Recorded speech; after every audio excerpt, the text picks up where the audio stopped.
ہمارے گھروں میں بعض اوقات معاشرتی رواج وغیرہ یہ مسائل ان کی وجہ سے بیٹے اور بیٹی میں فرق رکھا جاتا ہے. بہت پیارا کیا اس فرق کو دین قبول کرتا ہے؟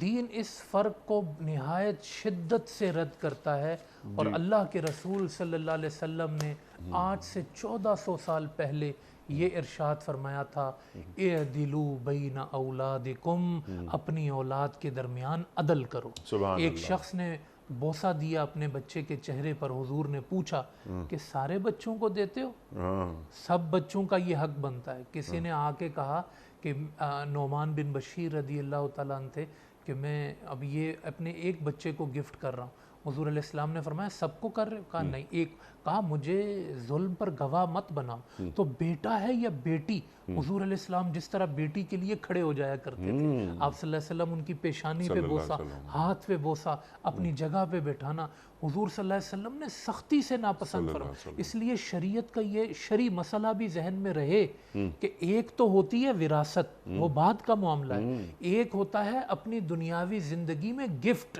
تحفہ. شریعت کا حکم یہ ہے کہ اگر آپ اپنا مال تقسیم کر رہے ہیں اپنی زندگی میں تو بیٹے اور بیٹی کا حصہ برابر ہے.